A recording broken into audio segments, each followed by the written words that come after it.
All right, welcome everyone to the Pump Fake Pod. Going over November 28th, the Tuesday plays and board that we like. Um, I guess we'll just start off feast week in the books. How to go for you guys?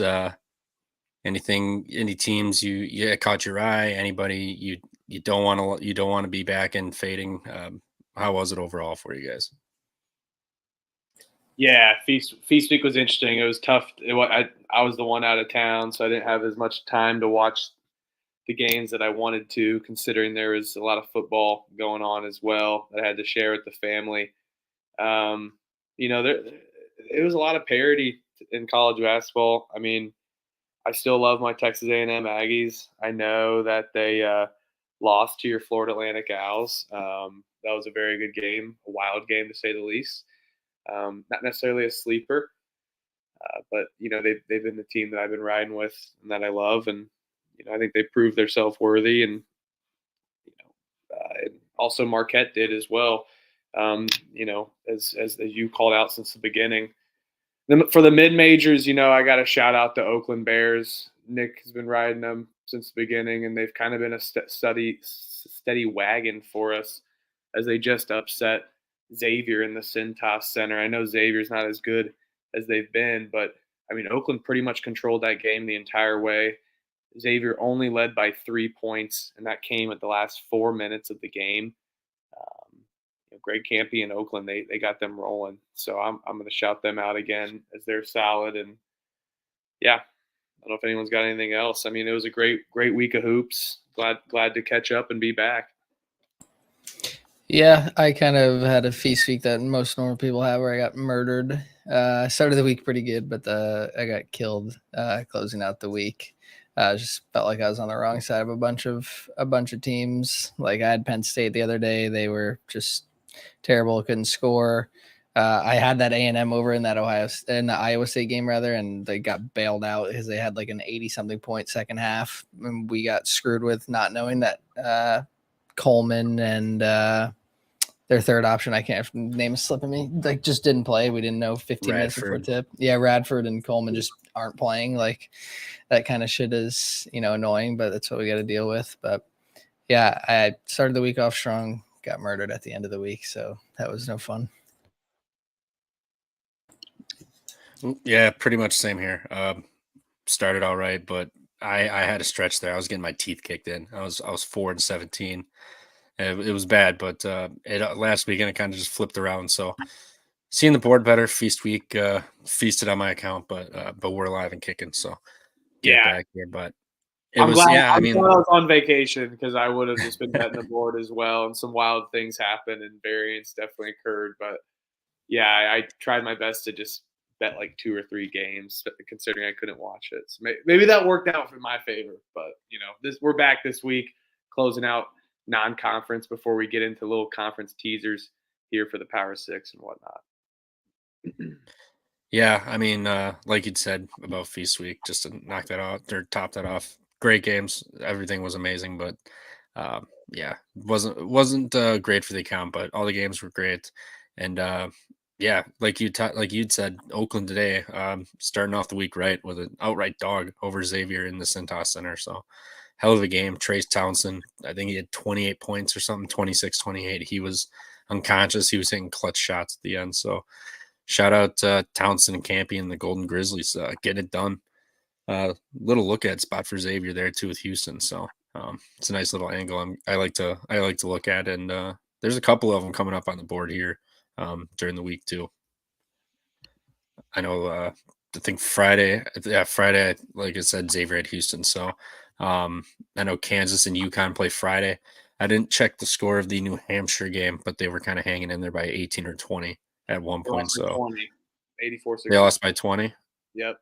Okay. Yep. So all right. Yep. So they hung in there. So there is a little thing to this. I mean, what's the point of blowing out New Hampshire and giving it all risking injury when you got Kansas coming up? So some of these bigger spreads are it's kind of getting a little too late in the season to be taking them. I think teams are figuring them out, figuring out what they have on their own team as well as what doesn't work and what works. So I think the days of laying 35 with UConn or somebody against a non-con are done. So But until yeah, until maybe one of my picks here today. I didn't say it was over, but certain teams and spots, but who knows? I guess we'll just hop into it. Who you got? What's the big one? Yeah, who you laying the big spread with this week, Huff? Oh, I don't want to give that out as my best bet. That's for sure. But Oh no, we're just talking some games. You could just go. Yeah, I'm eyeing Purdue against Texas Southern. I think they win by 36 to 40 points. Texas Southern is just not that one team that we all know and love. I know they played Drake kind of good and Oral Roberts good, but got smacked by Virginia, smacked by Creighton. Lost at New Mexico as well. Going into Mackey, I know Purdue may have a little hangover from the Maui. That's my only little tease back that I don't want to give as my best bet. But this team's cooking, and they are not afraid to lay the horn down and just, run it up. So maybe even first half spread as well.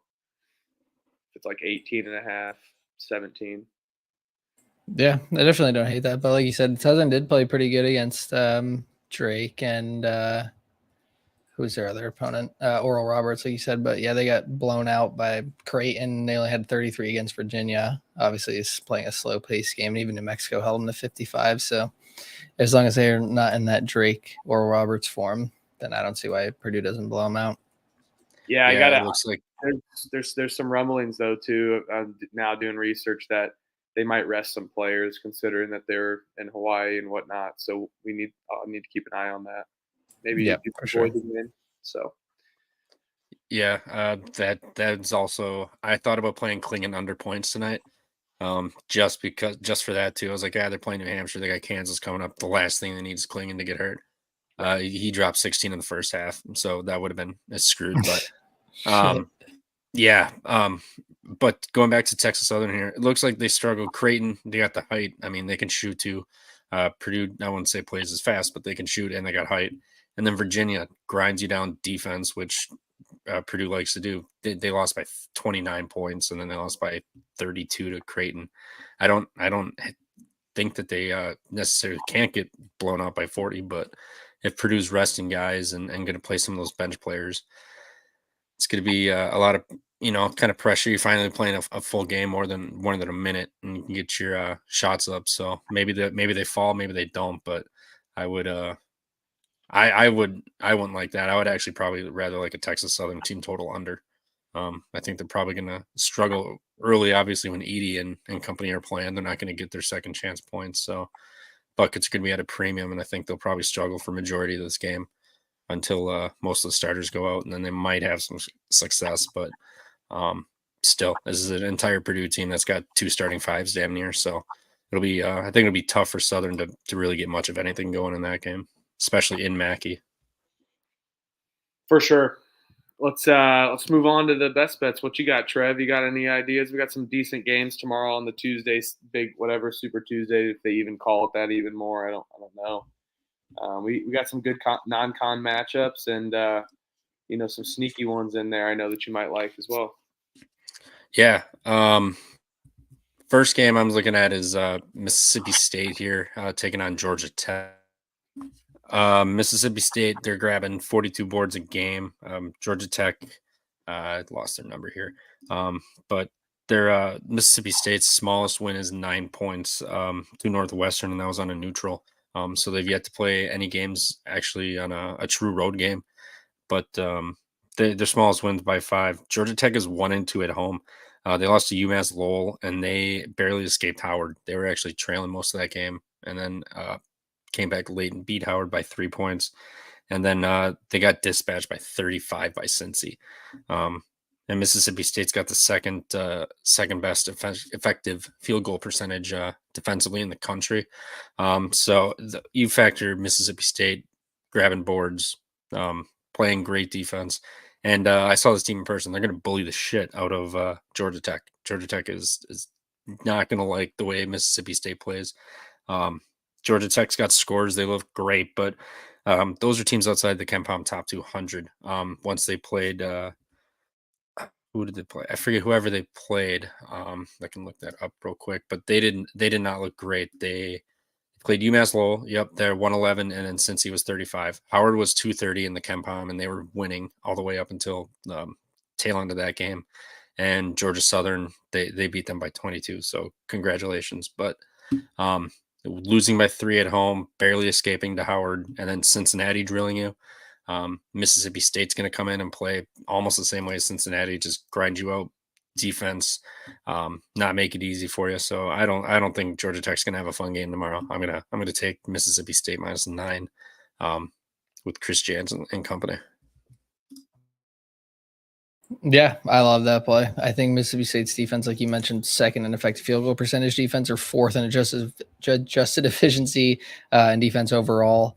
They make teams make their possession really short, so they're going to be able to get a lot of extra possessions themselves, obviously making them miss and getting more opportunities on offense where they kind of struggle, but their offense is still better than Georgia Tech's. But really, their defense is gonna will them to this cover. So I like that play. Yeah. No, sorry. Yeah, just the big thing was just the size and physicality of Mississippi State's going to just dominate this game. I think it's going to be a struggle for them early. So no problem laying the 9, even 10 or 11 with Mississippi State. I don't want to get crazy with it, but I think they can win by double digits at least against Georgia Tech. Granted, it is on the road, but I don't think it'll be an issue. Yeah, no, I don't see why they don't just smash them. I can go on to one. I'm going to take Miami is playing Kentucky tomorrow. Kentucky's laying 6, over-unders 163.5. I'm just by principle going to take the over in this game. I don't think I could pick a side. I think it would hurt me to bet Kentucky against Miami. But I'm going to take the over. Like, obviously, we've seen this Kentucky team put up a ton of points. Obviously, they haven't really played anyone big minus Kansas, who they still put up 84 on, which is super impressive. But I mean, they just played Marshall, who they put up 118 on Marshall, 96 on St. Joe's, 101 on Stonehill. Like their lowest scoring game this season is 81 points. And then we flip over to Miami, where their lowest scoring game is 79 up against Georgia. But I mean, they run and gunned with Kansas State, 91 points. NJIT, they put up 101. Like, these offenses are just gunning. So I expect this to just be an absolute shootout. Miami's first in 3-point percentage, shooting almost 46% as a team. Kentucky's not far behind at 4th. Kentucky's effective field goal percentage is almost 60%. Miami's is 61.5%. Like, I just think this is going to be an absolute just boat race for points. I don't know who's running to the book to bet the under. Obviously, it's a very high number, but I don't see why these two teams aren't going to be able to score that. So I like the over in this one. Yeah, I do as well. That was going to be one of my plays for sure, is betting that over. I lean Miami, but also that I can smell a stinky line, and Kentucky like barely beating St. Joe's in Rupp Arena doesn't really entice me. Like, how can Miami not go in and cover 6.5? I know they're down to 5.5 now, so it's moving in their favor, which makes me like Miami and just want to take the points versus the money line, of course. But yeah, I'd rather just root for points for sure. I like that play a lot.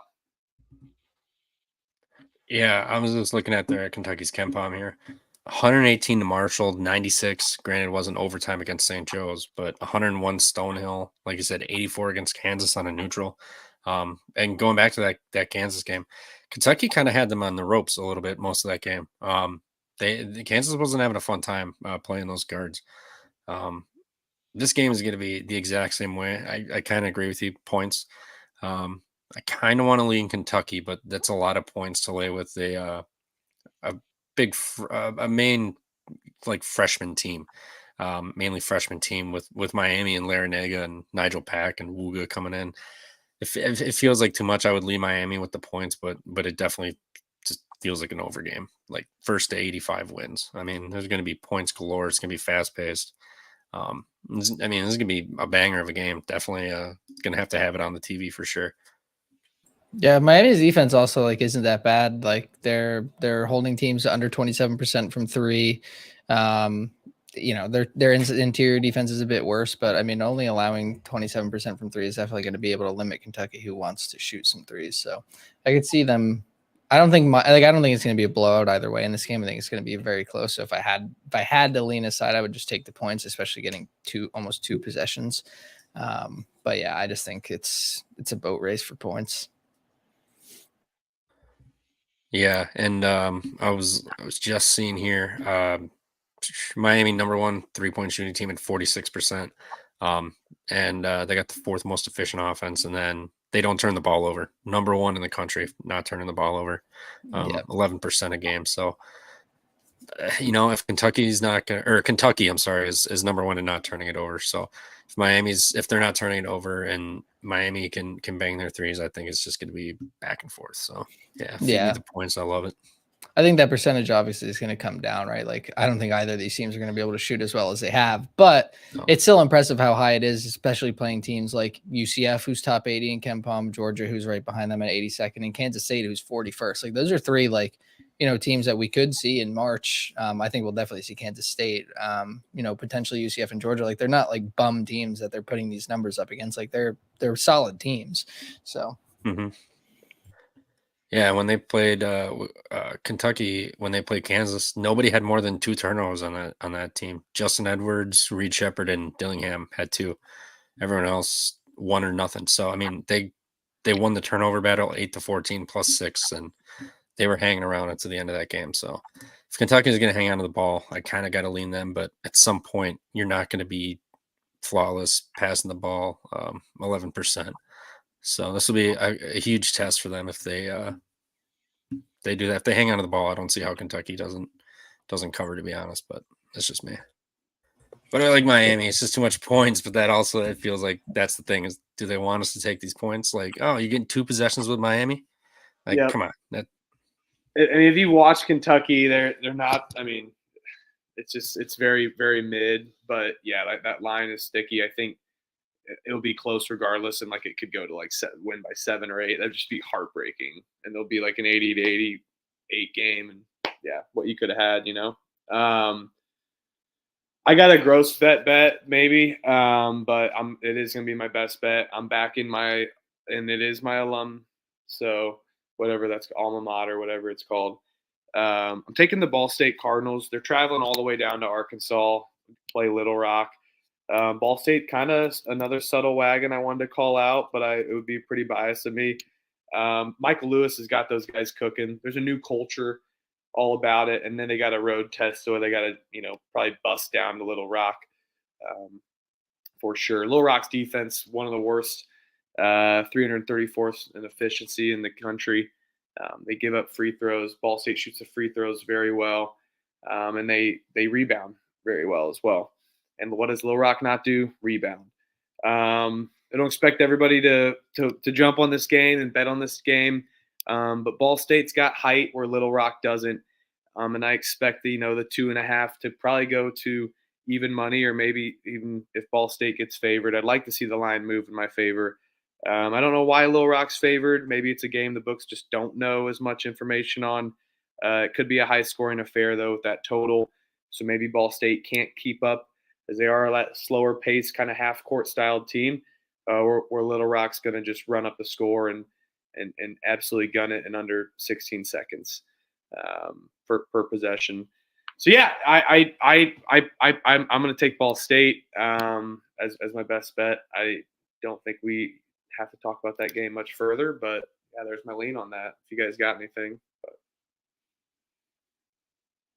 Can't say I looked into that one. Yeah, another game that I wanted to shout out though is LSU, and we can get into, is LSU Syracuse. Talk about betting on the Bears and Vikings right now. It's pretty much, that's the college basketball equivalent, right? You got LSU, who has played kind of good against, Dayton. They blew that game, but they've held it in check for most of their games and at least made it competitive, versus Syracuse that has been struggling against, Canisius, Colgate. Colgate's a great team. I'm not trying to down them. And then they just got back from the Maui. Syracuse is favored. I'm definitely not taking the points, although it might be an over that I leaned on the eye test, but they're not very good shooting the ball on both teams. I'm going to lean Syracuse money line. Gross. But LSU have lost 15 of their last 20 in the road. I think that's where Vegas has the edge right now. Syracuse in the Carrier Dome, they're trying to figure some things out. it's just going to be about who can shoot the ball worse in this game. If you guys got anything, feel free. Trev, you can go if you have anything. Yeah, I was just gonna look at the splits here. This line kind of feels kind of stinky a little bit to me too. Stinky. Just 1 point. I mean, Syracuse or LSU did lose to Nicholls State. Like, we cannot forget about that. They lost at home to Nicholls State, a first-year head coach with an entirely new roster and everything. So that can't be forgotten. But where is this game? Here it is. Oh, look at this. LSU is getting 67% of the bets, 77% of the money. Or Syracuse is, I'm sorry. Say that again. Syracuse is getting 67% of the bets, 77% of the money, according to VSiN split. So it's moved a 1.5. Says it opened as a pick 'em. So that's a little interesting. I do like Syracuse in this one though against LSU. I haven't been too like crazy impressed with Syracuse. The loss to Nicholls State, then followed it up with a loss to Dayton. Squeaked past both North Texas and Wake Forest on a neutral, and then North Florida at 290 in Kempom. You beat them by 13 at home. So I guess congratulations. But Syracuse got absolutely waxed by Gonzaga in Tennessee. So they stepped up in competition, got waxed. Hey, they beat Chaminade by 50. No. Yeah, congrats. I mean, yeah, right. Congrats. Yeah. Thank you. But no, I want to shout out a little sneaky thing too with this game is that LSU percentage of their total points a lot of it comes from free throws, at least a good chunk of it. So it's going to be dependent on if Syracuse is gross and fouling. They're mid tier in the country with total fouls. So I think this is where it's going to come down to free throws. And the one thing that scares me, and it's against the system that we all true believe with back in Syracuse, is that LSU does a great job with their free throw percentage, while Syracuse doesn't shoot the ball. They don't shoot free throws very well. So I don't know why they're favored. I think it might be the home, which was the Carrier Dome. Now it's the JMA Wireless Dome. What happened with the world? But yeah, so total coin flip. I'm not going to go heavy on it. It's not my best bet, but I lean Syracuse. It's not the Carrier Dome anymore? The JMA Wireless Dome. Oh, what the hell? It was funnier when it was the Carrier Dome and it didn't have AC. That was hilarious. But no, I mean, Syracuse, yeah, you bring up a good point here. Syracuse 26% from 3-point land, and they're allowing 35%, 254th in the country. And LSU can bang the three ball. They don't defend it, but guess what? Syracuse ain't making them. You don't got to defend it. You can pack the paint. And it looks like that's probably been what they've been doing because they're allowing 42% on the inside. So it looks like they're kind of slacking off, making you make your shots. And that's probably what happened in the Nicholls State and Dayton games. Let me look here. Nicholls banged 12 threes on them. Dayton, what'd they shoot? Yeah, they banged 11 threes on them too. So it's going to come down. If they can make their threes, then Syracuse is going to win this game. But yeah, you bring up a good point. They're not shooting the three ball at all. They're 337th in the country out of 364 teams that shooting the 3-point ball. Like that's bad. At least they're not turning the ball over like crazy. Otherwise they'd be screwed, but they're not rebounding. They're not giving themselves second chances. LSU's grabbing offensive boards. They're making the threes. Yeah, actually, I think I might have to play LSU in this one. I mean, if Syracuse is going to show up and finally just start making shots tomorrow, then so be it. But I don't see that happening. And the fact that LSU can rebound the ball better too, and force turnovers, 19th in the country, 23.4% of turnovers on defense. So, yeah, actually, you know what? Add it up. I'm taking LSU tomorrow in the Carrier Dome. I'm taking it. Give me the Tigers. Kiss my ass. Yeah, I'm sorry. I kind of lean that way too. I think, like you said, the Syracuse's 3-point defense is so bad, and obviously LSU is not looking to shoot a ton of threes, but they can knock it down. And I think LSU's defense is just going to be a bit better than Syracuse's, even with Syracuse being at home. Syracuse's offense has just not been clicking. They're not rebounding on the offensive glass. They can't make any threes. They're struggling even just from the field alone. Yeah, I kind of lean LSU in this one. It might be a no play for me, but gun to head, I'm gonna play LSU. Well, you guys can look at stats all you want, and I'll see you at the window tomorrow. So, no, you're gonna be at LSU. the ATM, LSU actually is opponents are shooting. So this is exactly what's going on. Opponents are shooting 28 threes against them a game on average. I mean, 30 in the last 35 the last game. So yeah, they're forcing you to make your threes, but North Florida, how much did North Florida shoot? They must not have made much. 11 to hey, they made 11 to 35 and they still couldn't win. So yeah, I mean, if Syracuse isn't going to play defense, guard the line, grab rebounds, kind of tough to win the game and shoot a horrendous free throw. So yeah, well, I shouldn't say horrendous, 71%. I was looking at the wrong box, but you get it. I mean, two important factors: 3 balls, rebounds. Not great at it. So I guess we're going to lock battle here, Huff. Sounds good to me. Vikings touchdown. Sorry. Last time it worked in my favor, and then Hawkinson. Yeah, Hawkinson. Man, I saw Addison with another ball that he caught tiptoed out of bounds. I'm never going to get these 45 yards. I can feel it. He's going to finish with like 29 yards. I think he caught a couple balls, I thought. He's going to have like 29 yards, 7 catches, just garbage. But, well, he has 39. He has 39 yards right now. All right, let's move on from Syracuse and Bears Vikings of college basketball. Maybe move into. It's an ACC slate heavy game tomorrow. An SEC, NC State versus Ole Miss. It's that what's ever challenge that it's not the ACC Big Ten anymore, but whatever. ACC, SEC. Is it a challenge or invitational? I'm pretty sure it's ACC challenge. Yeah.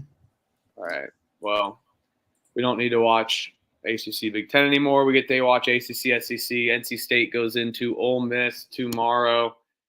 Ole Miss is a 1.5 favorite. The total's sitting around 145, 146. Anyone got anything on that game? I haven't watched a ton of Ole Miss this year, admittedly. I have watched a couple NC State games. I know they were just playing out in Vegas. I think we touched on it with that BYU game that they were like winning that entire game, or at least like within covering, and then just got blasted at the end and lost by 9 and didn't even cover. But I think they played still pretty good against Vandy, and obviously they played pretty well against BYU that entire time, BYU being a top 10 Ken Pom team who we're definitely going to see in March. Ole Miss, obviously 5-0. They haven't played anyone above 115 Ken Pom, so it's kind of hard to judge how they're going to really play against a real opponent in NC State. NC State obviously lost those two like all-star guards. But I think they've done a pretty good job at playing with what they have. Obviously, DJ Burns is still there helping on the offensive glass and defensive glass, just grabbing boards. So I think if he can stay out of foul trouble and be a big factor in the game, that's going to be huge for them. They're not rebounding offensively very well. They're not limiting opponents to them either, but NC State does take good control of the ball. They're 9th in turnover percentage. Their 3-point hasn't been as good. Like I said, missing those guards, but I think their offense is still pretty efficient. Ole Miss to me is just kind of a middle of the pack type of team. So I would lean NC State here. Obviously, again, haven't watched much of Ole Miss and they haven't really proved anything playing a bunch of bums. So I would just lean NC State with the experience that some of the guys have and the teams that they've played. But again, they're coming off a Vegas trip, so who knows? Yeah, so the complete opposite logic for my bet for leaning Syracuse is I'm going to lean NC State as well. NC State, they just don't turn the ball over. Ole Miss doesn't really either, but they don't score, and NC State can score. The line freaked me out, to be honest, for sure, just seeing how Mississippi's played against Temple, barely squeaking Detroit, Sam Houston State, Eastern Washington, and only beating Alabama State by 10. NC State, they've been able to run it out and play, run up the score a little bit. They played Vanderbilt a little too close for comfort. So I'll lean NC State there. I almost just said Mississippi since you're fading me in Syracuse, but it's not what I read. And in college basketball, you can't have the same read and just depend on stats all the time. It's about jumping into the deep end and just going with your gut sometimes. And I think I'm going to lean the ACC 2-0 there, NC State and Syracuse. Yeah, I like NC State there too. NC State was hanging with BYU too, and BYU is turning out to be looks like a pretty damn good team.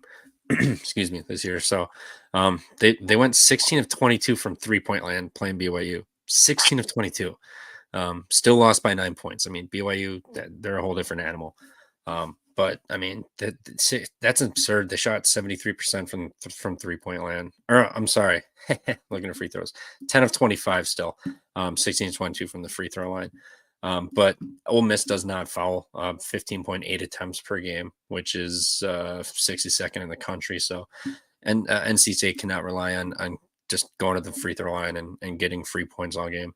They're gonna have to make their shots. Ole Miss, they're allowing 35%. So if NC State's going to hit their threes, they can walk away with this game. And if it gets to that point later where they got to play the free throw game, Mississippi's shooting 70% and NC State 76 for top 50.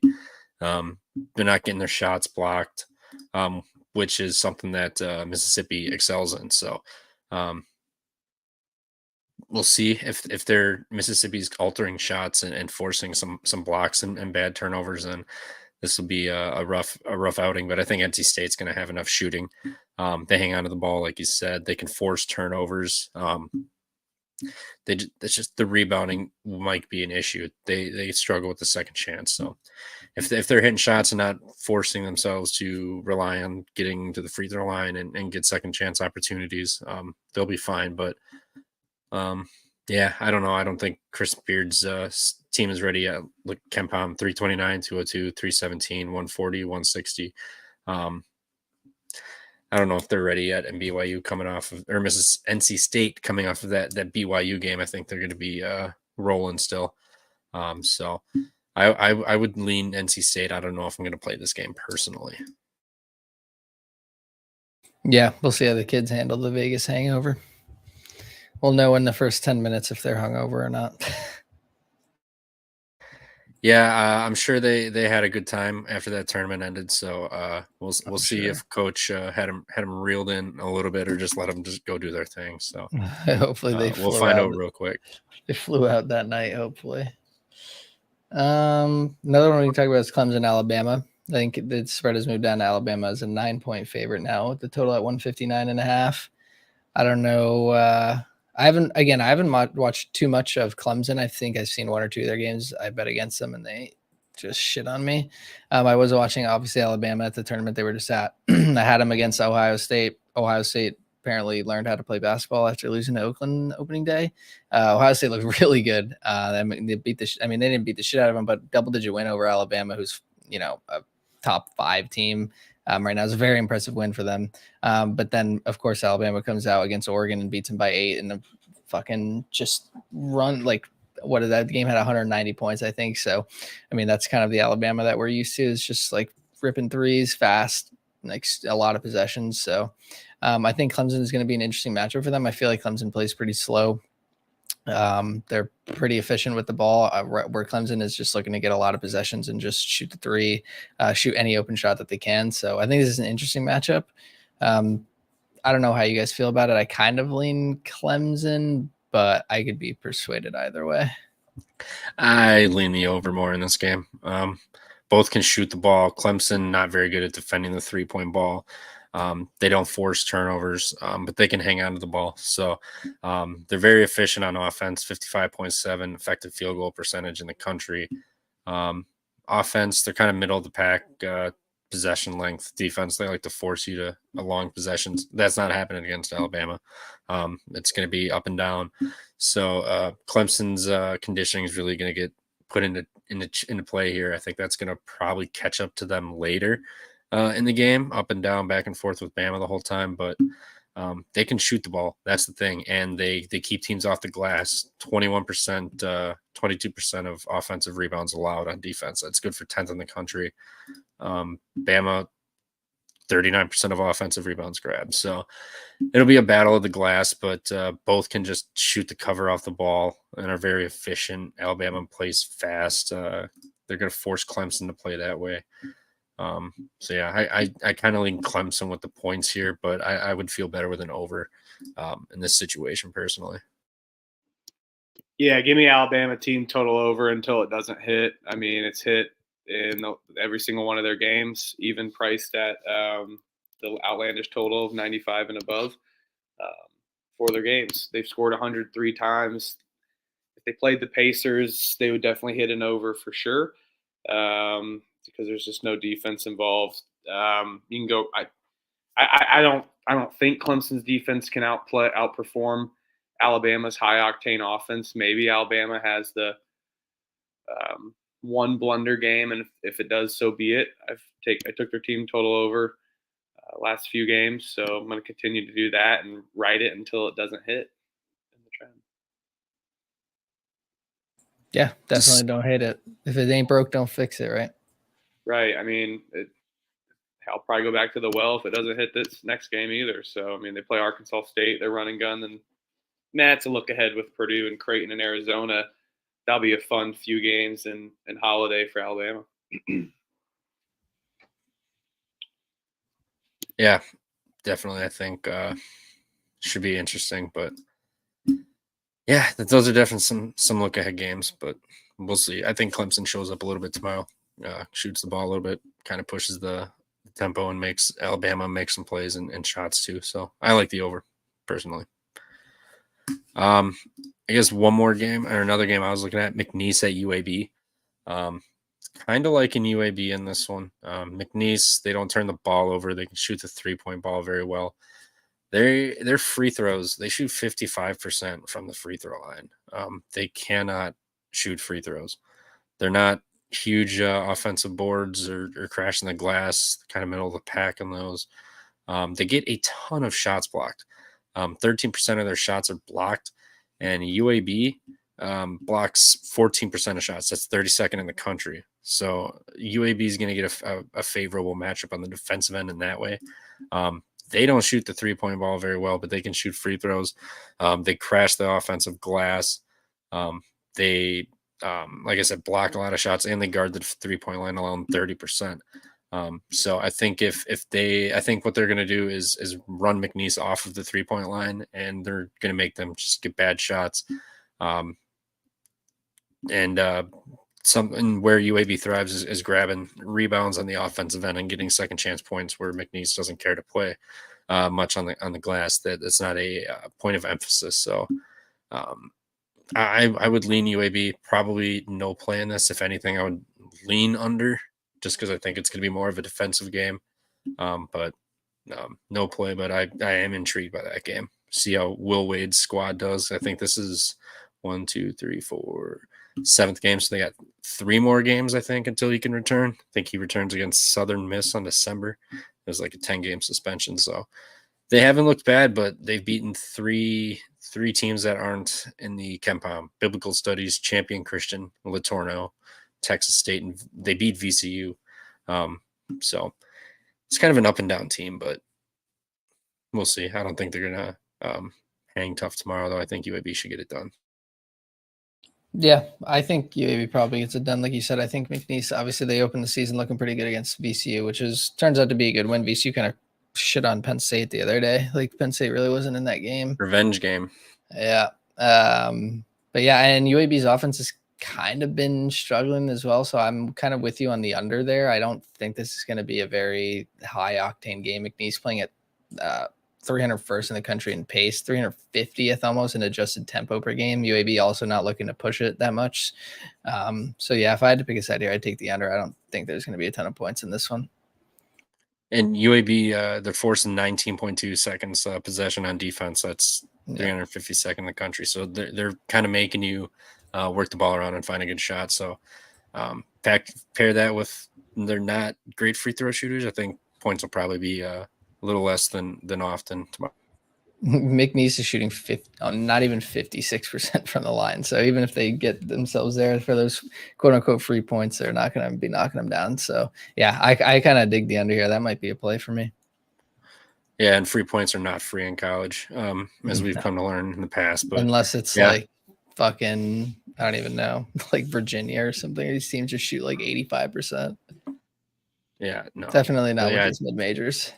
No, but the killer's the free throws. I mean, you're shooting 40% from 3, but your free throws can help you hang in the game there. I mean, 3 ball can only get you so far. You're not going to make 15 of them games. So I think that's probably going to bite them in the ass. UAB will probably win like a 69 to like 58 game or something gross. But what is the 141 in that game? 141 points. Yep. Man, I don't see both teams scoring 70. I bet you maybe late UAB can kind of push it out. How much points are they scoring on average scoring?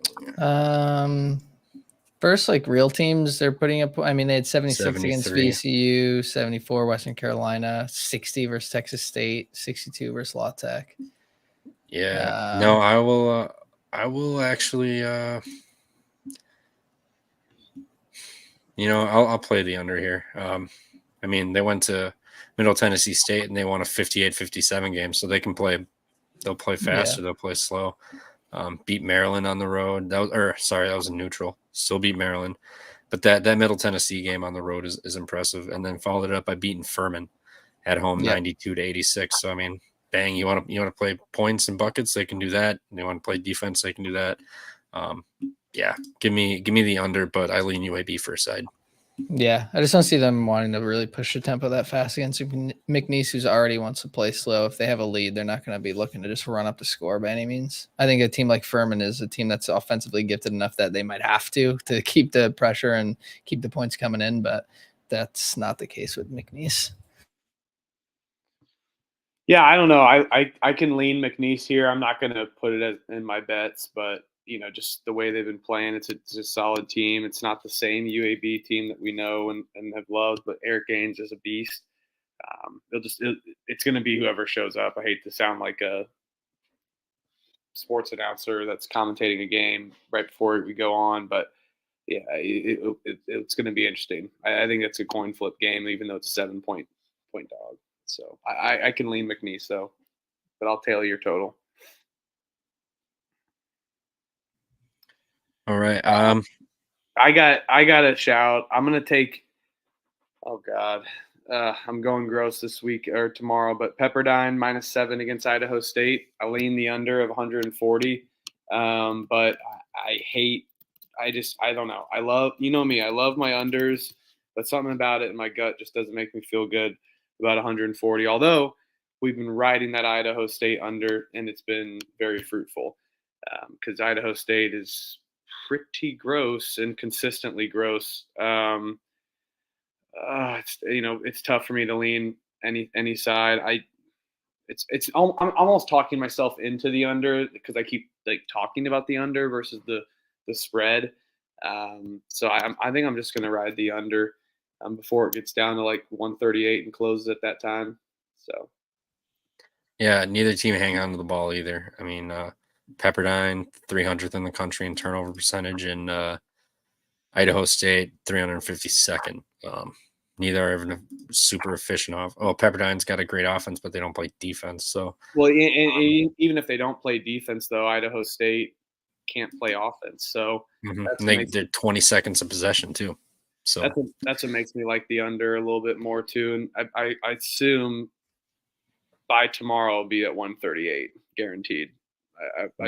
I'll put money on that myself. So and Pepperdine defends, or Idaho State defends the 3, where Pepperdine likes to attack, shooting 38%. So yeah, I don't actually hate that. It's a nasty game, but shit, nasty games pay too. I mean, pay the same. So yep, I don't mind that. What was the total you said?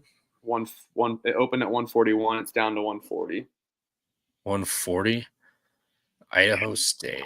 It just I can't. 3 years ago, if I told myself I'm taking an under in a Pepperdine game the last 3 years, it's that's kind of crazy. But it's not the same Pepperdine team that we've known and loved in the WAC that can just run and gun. Even though they kind of do that, but it's not the same team. They're younger. So yeah. I mean, Idaho State too. 53 points, 55, non-ranked. 61 versus Citadel, put up 69 versus Campbell. The only team they've played inside of the top 287 in or 67 in KenPom's Iowa State, where they got blown out by 31. They put up 55 points. That game also went under. So, I mean, I could still see Pepperdine just doing their thing and beating them, and Idaho State not scoring. But I don't see points in this one either. This is gonna be a nasty game. Oh yeah, it's gonna be disgustingly good, and I'll just keep riding with the under and go with my gut. And hope for the best. So I feel like we've kind of ran through all the big games tomorrow. We missing anything? Anyone got any Whoa, last? yeah, we got 2 games. I'll start with the bigger game, but I've got a best bet for another game. Southern Illinois +5 at Indiana State tomorrow, over under 146.5. This is going to be a fun game. Both of these offenses are very good. Go back. Oh, I just lost my tab. Where was it? No, wrong game. Man, I lost it. There it is. Okay. Southern Illinois here. They got the 37th most efficient offense, 76th effective defense. They don't turn it over and they force turnovers. They're defending the 3-point line 22.6%. That's 5th best in the country. They're shooting 37.5% from 3-point land, 55% inside the arc, and 77% free throws. They're great. Indiana State, they're not crashing the offensive glass. They're shooting the hell out of the ball. 42% from 3, 64% inside the arc. They get a lot of shots blocked at 11%. Their offense, number 1 effective field goal percentage in the country. Not Duke, not Arizona, it's Indiana State. The fighting Larry Birds. But their defense is bad. They're giving them 54% effective field goal. So I'm just looking at this. This is going to be a great game. The problem here is Southern Illinois can actually kind of play some defense, and they're going to chase Indiana State off of the 3-point line and force them inside. But Indiana State loves being inside. They're shooting 65% from inside the arc. Southern Illinois is allowing 50%, 51% inside. So I think this probably will come down to who's making more of their shots, but I kind of got to lean Southern Illinois here. You can defend it and you can shoot it free throws inside, outside. You don't turn it over. You force turnovers.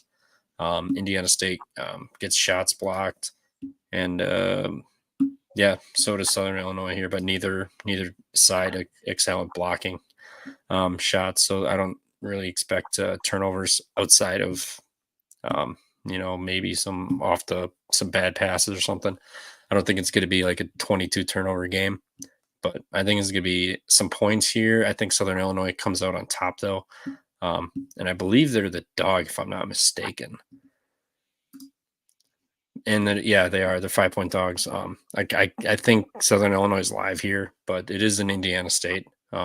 This will be their first home game versus anybody not St. Mary of the Woods or IUPUI. So I'm going to guess there's probably a little bit more teams and fans in the building, especially after they just beat Toledo and Pepperdine. So coming home finally.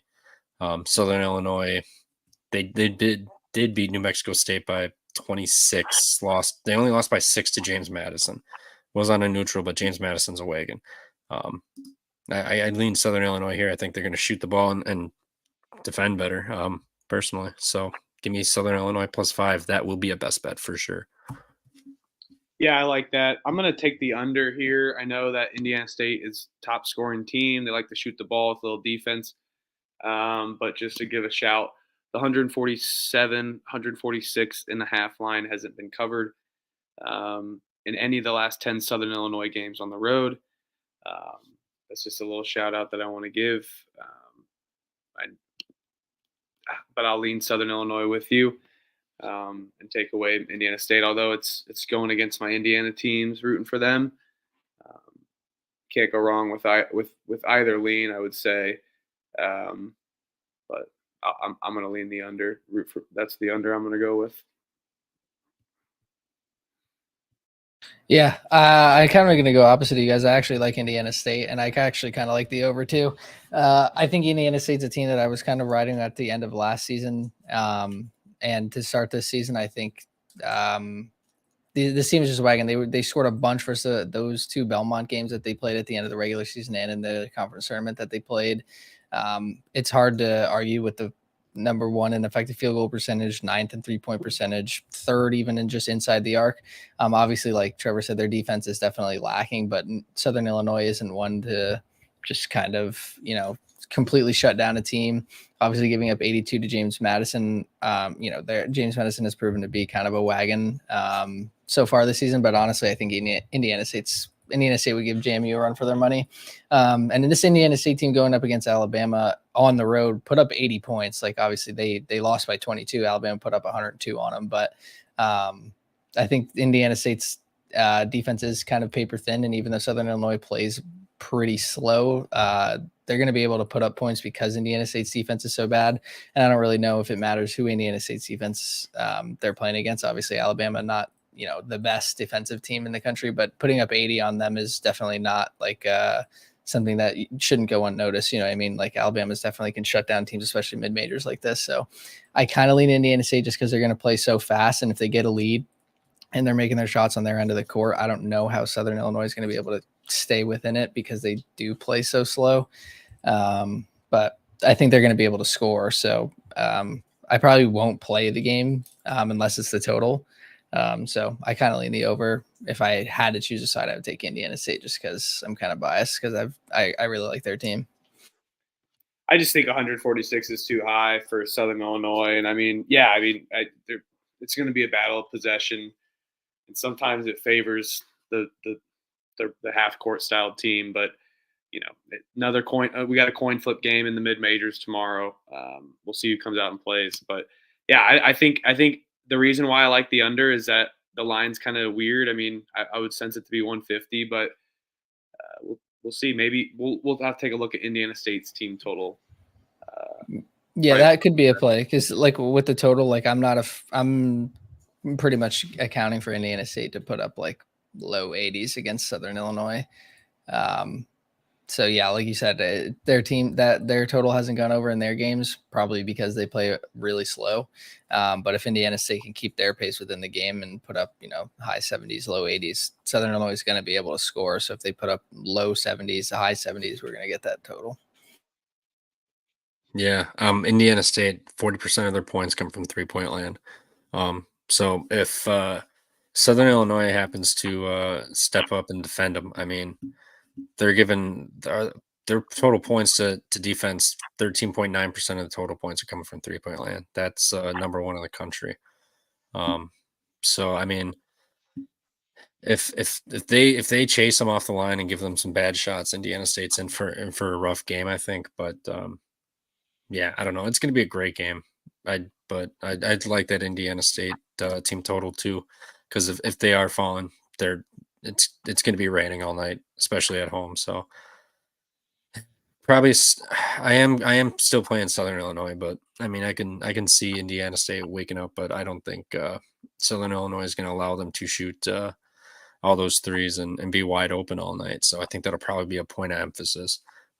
If I can figure out that Indiana State relies on the three ball that hard, I damn sure hope the coaching staff figures that out and kind of makes a game plan. So I'm locking Southern Illinois +5. I don't know about you guys. So if anyone, we're battling here, but Southern Illinois is going to be a play for me solely based on the fact that I don't think Indiana State's 3-point shooting can sustain and living off 40% of your points from 3-point land. I don't think that's possible necessarily. But as I say that, I'm looking Southern Illinois 34th, getting 37.6% of their points. So we'll see how this goes tomorrow. This will either be a fucking awesome game or it'll be just a dog shit ugly game. So yeah, they, like you said, they're getting 37% of their points from three. Last year they got 36% of their points from three as well. Even the year before it was 36%. So they've kind of been living off the three for the last couple of years. Well, they've been sustaining that for years. So I guess throw out my argument there.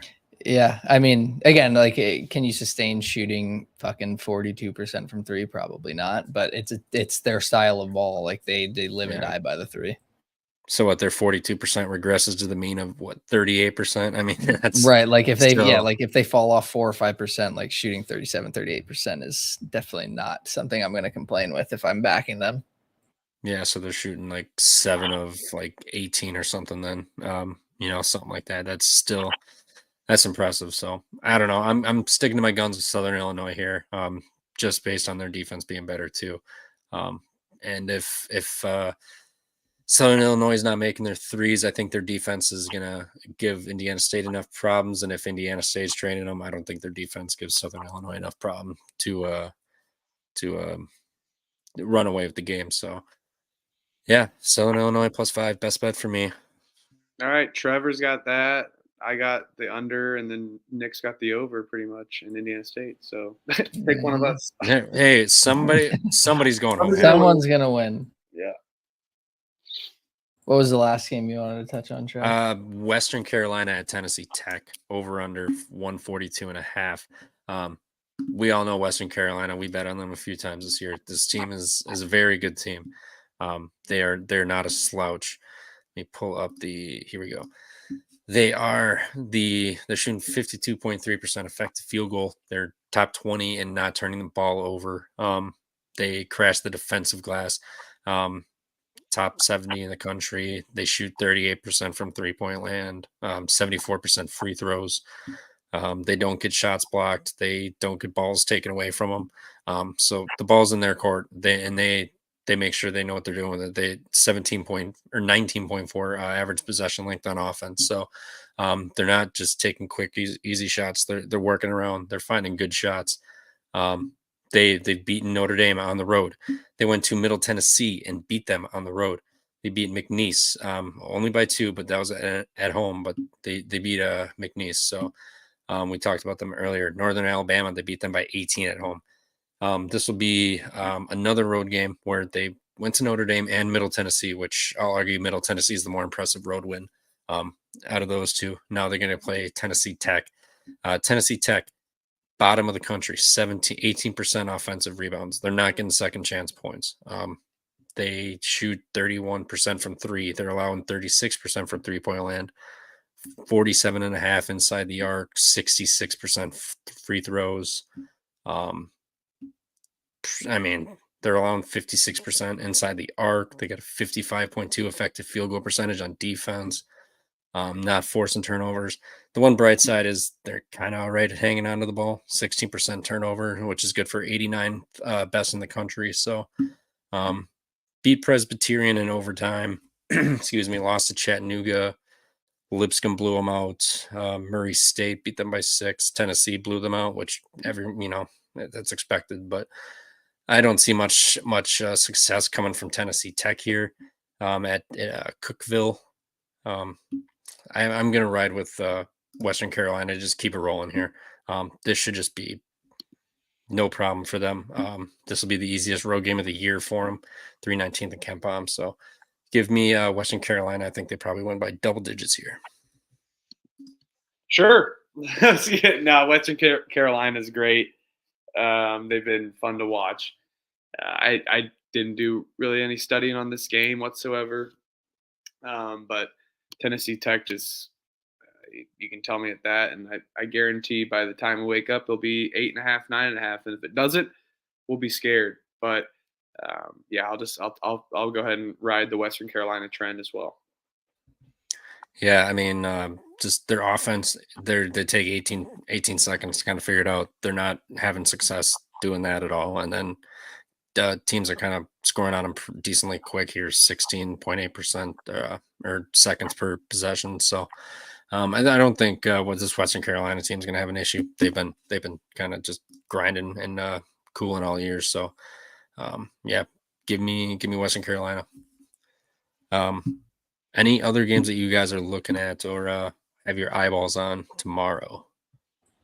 I know there's the big games, but yeah, those are the main ones for me.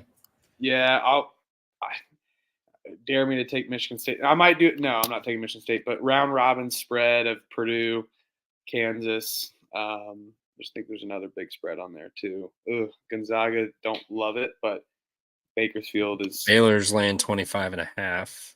Bakersfield can't score either. And Providence is laying 20. Furman's laying 20. Those are about the big ones. Marquette. Yeah, I'm not touching Providence. I'm not touching Maryland. That's for sure. So, I mean, I'll definitely bet it live maybe, but I can't trust Maryland to cover any spread or take any spread. I don't want to bet on Ryder. But No, there's other spots on the board to be attacking versus fucking Maryland and Ryder. So Yeah. We'll look out for our tweets for best bets. We'll give any changes based on line movement tomorrow. We like to do that. And you heard our best bets here tonight too as well. you guess you just want to recap them. Anything you guys are playing? Anything you're deeming best bet for tomorrow? I guess I can start. I'm going to be on Mississippi State -9. I don't think they're going to have an issue with Georgia Tech. McNeese UAB under 141.5. I like that one. Again, we went over. It's going to be slow, I think. Southern Illinois +5. I'm going to play that. And then LSU. I think they're the dogs, right? LSU +1.5. I will be on that. And there was another one. Oh, Western Carolina -7 also. Out of those 5, and then my 3 best will be Southern Illinois +5, Western Carolina -7, and then the Mississippi State -9. Those are going to be my 3 best for tomorrow. Huff, you want to do yours? Yeah, I'm going to go. I got Ball State. And then also got Syracuse money line and as well. And then we're going to ride that spread round robin that I need to tune you in on here in a second. But it's going to include Purdue. And then also there's one other. Oh, yeah, the Pepperdine Idaho State under 140. But stay tuned for the round robin play. I'll probably just tweet out the actual slip. So there's no confusion. My 3 best bets: Ball State money line or +2.5 if you want to take it now. I'm afraid of that. Syracuse, and then, which is just gross to say, I just kind of want to have a battle with Trev. I don't think he put LSU in there. It's not a best bet, but I am betting. I like the NC State play too, but I'll stay off of that and ride with my Idaho State Pepperdine under, and I'll tweet out any of my extra plays like NC State or anything like that. Yeah, and I'll do Miami, Kentucky over 163.5. Probably NC State money line or +1.5, whatever you like, and then the Indiana State Southern Illinois over 146.5 for mine. The boys are battling tomorrow. That's good stuff. It was fun. Said the Southern Illinois over. Yeah. Yep. All right, bet. Yeah, no, we got some lock battles going on. Bring it on, Huff. Go Tigers. Will Wade, he's not there. Not yet. But yeah, no, I think there's some pretty intriguing games on that slate tomorrow, though. Definitely gonna have to eyes tuned. Better than today's slate. Today's slate was kind of dog shit, but we don't complain. We'll be begging for this slate come fucking June. We'll love it. And I mean, Wednesday's got a lot of the mid-major stuff. We got some great ACC, SEC battles tomorrow too, as well. So stay tuned, or on Wednesday. So stay tuned for anything there. If we have a show, we'll let you know. So I'm down. Hell yeah. Well, appreciate everybody tuning in and vibing along. So, have a good rest of your day. Good luck with your bets, and we'll catch you guys later. Sponsor us.